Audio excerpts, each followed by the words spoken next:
Mas os cadernos de educação do campo, da articulação por uma educação básica do campo, ela tem lá de forma bem enumerada, né? Está no caderno 1, está no caderno 2 também, quais são os princípios que norteiam a educação do campo. Então, o princípio 1? Pensar, então, a educação do campo deve ser vinculada a um projeto popular de agricultura. Vocês se lembram que nós começamos essas aulas pensando, então, a formação do ser humano.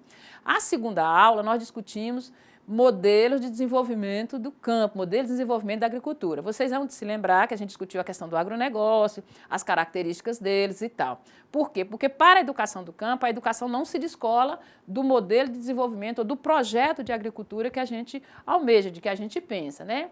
Então, qual é o projeto de agricultura que a educação do campo defende? É um projeto de agricultura que fortaleça, né, a dimensão popular, valorize e transforme a agricultura familiar, integre a construção social de um outro projeto de desenvolvimento sustentável, né, de campo e de país.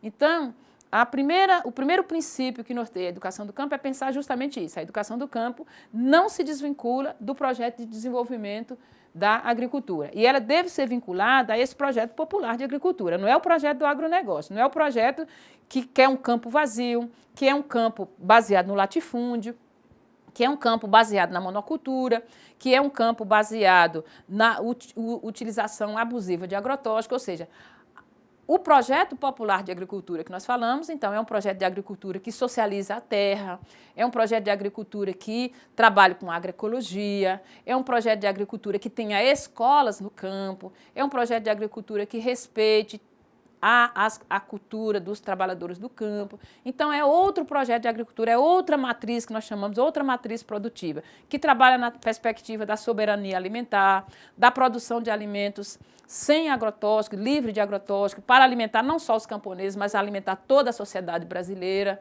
Então, esse é o projeto que nós estamos chamando de projeto popular da agricultura, né? E que respeite a vida, respeite a terra, respeite as águas, respeite os sujeitos que ali vivem. Então, não é o projeto do agronegócio. O segundo princípio que a gente trabalha é que a educação do campo, ela deve identificar uma luta pelo direito de todos à educação. Ou seja, a luta dos trabalhadores do campo por políticas públicas de educação do campo, ela deve, primeiro, reconhecer já iniciativas que os trabalhadores do campo já possuem, então, de organizar suas próprias práticas educativas, mas, ao mesmo tempo, pensar e defender o direito à educação pública, gratuita e de qualidade no campo. Não, quando a gente fala de educação pública, gratuita e de qualidade, não é a escolinha cai não cai, não é estudar só até a quarta série e depois colocar as crianças num ônibus, que essas crianças somem de vista, perdem tempo em viagens. Então, quando a gente está falando assim de que nós queremos a luta pelo direito de todos à educação, é o direito de acesso e permanência, mas numa escola de qualidade, né? Então, é reconhecer o que já tem, porque, assim, em muitos assentamentos e acampamentos, muitos trabalhadores, cansados de aguardar a iniciativa do poder público, muitos deles já fazem o seu processo educativo, têm a iniciativa de fazer o seu processo educativo. Isso é importante reconhecer, mas isso não pode substituir a luta por educação pública nas áreas rurais, né? Ou seja, tanto nas áreas de assentamento, nas comunidades rurais, nos espaços de comunidades quilombolas, indígenas e tal, nos espaços de floresta e tal. Então, não sei se vocês compreenderam. Então, é importante as iniciativas? São. Então, essas iniciativas devem ser valorizadas, elas devem ser reconhecidas, né, como uma resistência, como alternativa para pensar a educação. Mas elas não podem substituir, né, isso só não basta, é necessário que a gente brigue, pressione o poder público para que ele realmente cumpra o seu dever de gestão pública e promova educação e escola no campo, né? Não nesse sentido da universalização de todos entrarem na escola. Então, o segundo princípio é esse. Ou seja, se o primeiro é a luta por um projeto popular de agricultura, o segundo é que a educação do campo não pode se cansar né, não pode se dar por vencido na luta pelo direito à educação, de todos, não é de uns poucos, não é só das crianças, é dos jovens, é dos adultos, são dos idosos, é em todos os níveis, não é só na educação infantil, é no ensino fundamental, é no médio, é na universidade. Então, a nossa briga, ela ainda, como nós tivemos muitos anos de ausências do poder público na educação do campo, então nós temos para frente muitas lutas ainda para serem travadas, né, para que esse direito à universalização da educação se contrapõe. Então nós não podemos nunca nos dar por vencido ou dizer que nossa luta está concluída. Nossa luta ainda é muito infinita, ela ainda tem muitas batalhas pela frente, né, para a gente fazer, se a gente quer pensar esse princípio da educação do campo. O terceiro princípio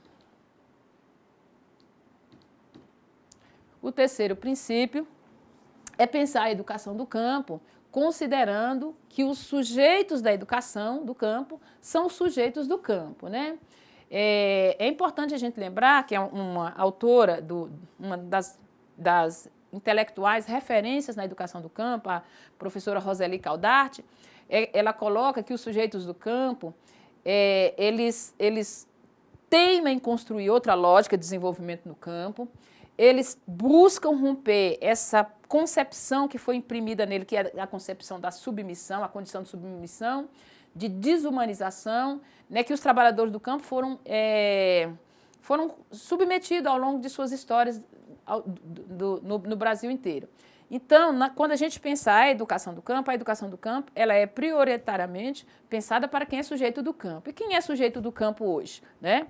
Sujeito do campo é aquele que vive e trabalha no campo. Então, às vezes, as pessoas até moram nas periferias urbanas, mas a sua condição de existência, o seu trabalho, é o trabalho do campo. Então, provavelmente, é importante a gente considerar esse sujeito, né? É só os trabalhadores do campo, só quem está na lida dia a dia, que são assalariados? Não, são assalariados, são assentados da reforma agrária, são acampados, são os povos da floresta, são os extrativistas, né, são os indígenas. Então, esse é o sujeito da educação do campo. Então, pensar a educação do campo é o povo de terreiro, lá na Bahia tem bastante, né? Então, esse é o sujeito da educação do campo. Então, quando a gente for pensar a educação do campo, a gente não pode deixar de pensar a quem a educação do campo se destina, né? Então, isso não é só na escola lá do assentamento, é pensar, quando a gente pensa os cursos de pedagogia lá na universidade, no nosso caso, pensamos a pós-graduação. Então, quem são os sujeitos, né? Por isso que tem algumas condições para quem vive e trabalha no campo. Então, por exemplo, tipo um curso de pedagogia que a gente fala, olha, nós temos uma questão que é a questão da alternância. Então, a universidade que a gente trabalha durante toda a sua vida, como é que ela funciona? Ela funciona todos os dias. Ela não quer saber se você vem da comunidade A ou da comunidade B. Todo dia ela cobra presença, ela cobra horário, ela cobra tudo. Bom, mas na educação do campo pode ser assim? Então, se nós temos um curso para atender os sujeitos do campo, nós precisamos pensar qual é a condição desse sujeito vir na escola todo dia. Ele pode vir? Se ele não pode vir à escola todo dia, nós precisamos nos organizar. É por isso que a pedagogia da alternância é uma saída que foi encontrada na educação do campo para atender, no caso nosso das universidades, os sujeitos do campo. E tem outras possibilidades também de pensar a educação do campo para quem é sujeito do campo, né? O quarto princípio é pensar a educação do campo vinculada às lutas sociais. Com o crescimento quando a educação do campo começou lá nos anos 90 e tal, era muito próximo entre aqueles que queriam a educação do campo, que eram os trabalhadores do campo, organizados em seus movimentos e tal. A educação do campo ela era bem vinculada, então esse princípio a gente cumpria ele tranquilamente. Bom, a partir do movimento que ela foi tomando corpo, que ela foi avançando, muitas universidades, muitos professores, muitos intelectuais, muitas prefeituras apropriaram da educação do campo e teimaram em desvincular das lutas sociais. Então é importante lembrar que um princípio ele é como uma baliza, né? O princípio é para a gente sempre olhar para ele e pensar, nós estamos nesse rumo, então um dos rumos da educação do campo é pensar de onde nasceu a educação do campo. Na aula anterior, eu dizia que a educação do campo ela é fruto das lutas dos movimentos sociais. Muito bem. Tá. Esta é a sua matriz de origem. é de lá, ela é a mãe, a luta social é a mãe da educação do campo. Então, ao pensar a educação do campo não pode se desvincular das lutas sociais do campo. Então, ela nasce colada na luta por dignidade, na luta por terra, na luta por salário. Então, ao pensar a educação do campo, a gente não pode deixar de pensar qual é o contexto a que ela se vincula, ou seja, o contexto é visto como o contexto das lutas sociais. Então, aquele que pensa que almeja pegar a educação do campo apenas a partir da escola, sem levar em conta as lutas sociais, está indo contra um princípio construído coletivamente para a educação do campo. Então, a educação do campo, nesse contexto, ela é vista como esse elemento estratégico para contribuir no processo de transformação social das comunidades do campo e das lutas sociais do campo. Tá. O quinto princípio, a pergunta é: a educação do campo se faz no diálogo entre os diferentes sujeitos das lutas sociais. No princípio 3, nós dizíamos, quem é o sujeito da educação do campo? A gente dizia, quem é o sujeito da educação? Aquele que vive e trabalha do campo. Tá.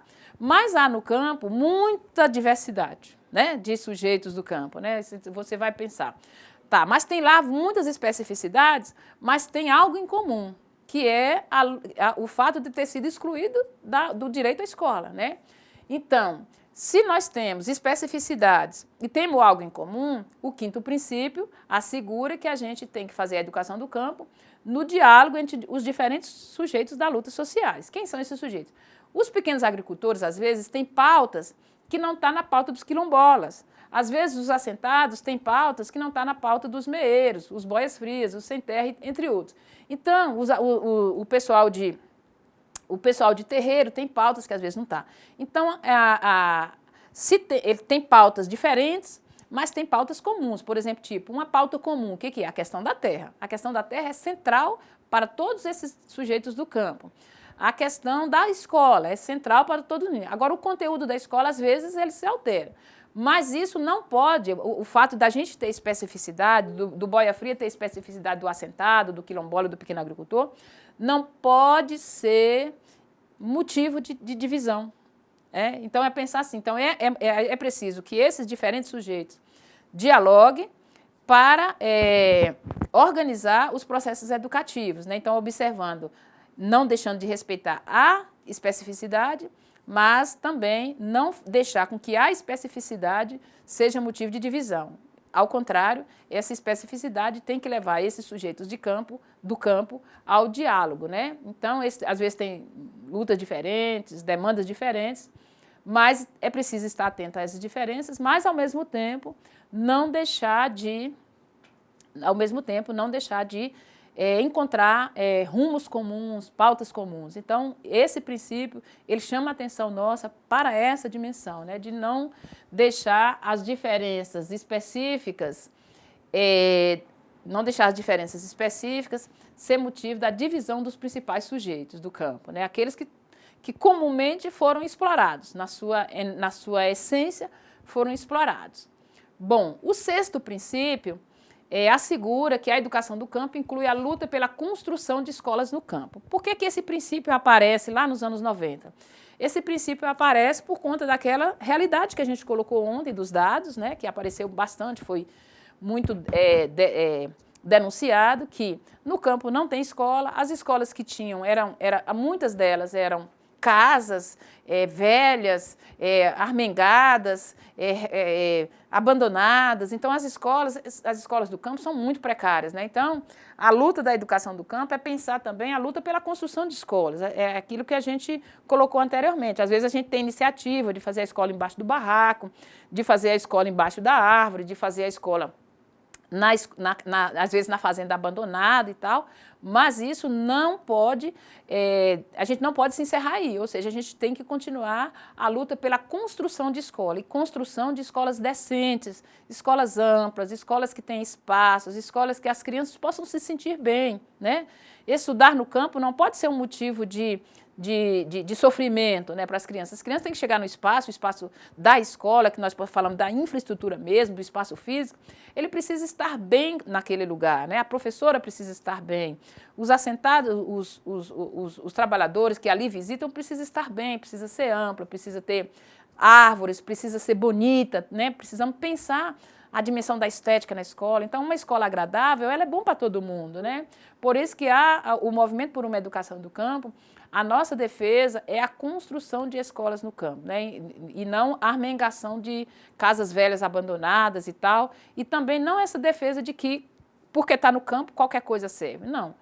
Os mesmos direitos que as crianças da cidade e as crianças das elites têm, nós precisamos ter também, ou seja, uma escola decente. Por isso, então, que ter uma escola no campo de forma precária é motivo e é necessário que os professores, os assentados, os acampados, os ribeirinhos, os sujeitos do campo, de forma geral, lute, né, por construção de escolas no campo.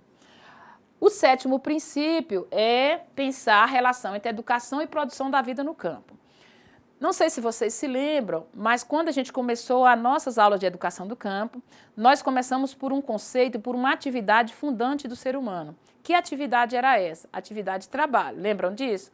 Então, quando a gente diz, olha, a educação do campo precisa se vincular à produção da vida no campo, em outras palavras, nós estamos dizendo, olha, a educação do campo não pode se constituir desligada do trabalho, desligada do trabalho que se desenvolve no campo, desligada das formas como as pessoas do campo se organizam para produzir a vida, né? Então, se nós defendemos o campo para nós, a gente já colocou isso na aula 3, quando a gente discutiu a educação do campo e tal, que a defesa da educação do campo para nós é o lugar da vida, é o lugar de produção da cultura, é o lugar de produção da moradia, da educação, do lazer, né? É o lugar da relação com a terra, com a vida, com a natureza, né? Das relações que se constroem de forma solidárias. Então, essa discussão com da discussão entre a relação entre trabalho e educação, ela requer da gente uma série de coisas. Então, ela requer da gente, então, por exemplo, a dimensão do trabalho cooperativo, a dimensão do trabalho como princípio educativo para as crianças, ou seja, as crianças do campo, elas trabalham desde a infância, assim, sem pensar naquele conceito de que educação, de que a criança pode ser explorada, não é isso que nós defendemos, de que a criança do campo tem que ser explorada pelo trabalho, mas que ela deve ter uma dimensão de trabalho educativo, tanto na escola quanto na família, isso a gente defende quanto a educação do campo, né? Ou seja, a criança não pode crescer, o jovem do campo, achando que as coisas brotam do nada. Eles precisam entender que toda a vida cultural, todos os instrumentos que você tem, os artefatos que te rodeiam, são frutos do trabalho humano. E esse trabalho, ele precisa ser valorizado, ele precisa ser reconhecido, ele precisa ser aprendido, né? Ele precisa entender que a atividade é essa, né? Por isso que a produção da vida no campo, ela não pode estar desligada, né, dos processos educativos. Esse é um princípio fundamental da educação do campo.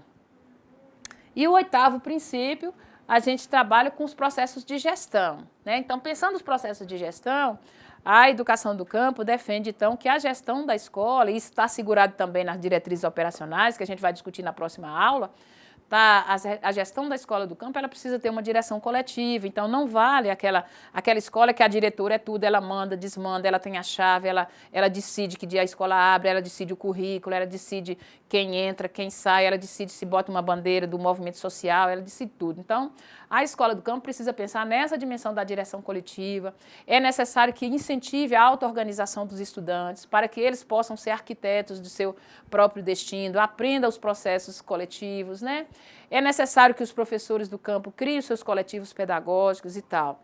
Aí você há de me perguntar assim, tá, professora, mas lá na escola que eu trabalho, sou eu sozinha, eu sou a professora, e lá é só uma sala, eu sou a professora da escola multisseriada, e lá não dá para fazer gestão democrática, porque eu não posso dividir com quem?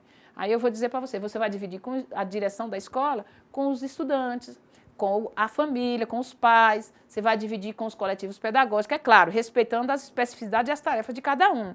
Não é que você vai dividir a aula com eles, né? A aula é sua obrigação enquanto professora, mas eu estou falando dos processos de organização e gestão da escola, né? Mesmo que ela seja uma sala de aula. Então, vamos pensar assim, tem que fazer um plantio de árvore em volta da escola. É você plantar sozinha? É você ir brigar sozinha na prefeitura? Não.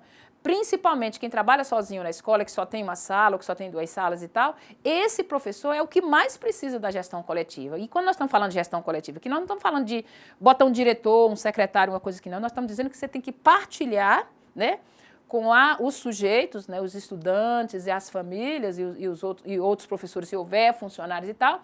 É preciso criar um grande coletivo para encaminhar os processos da escola. Não dá para ser só assim.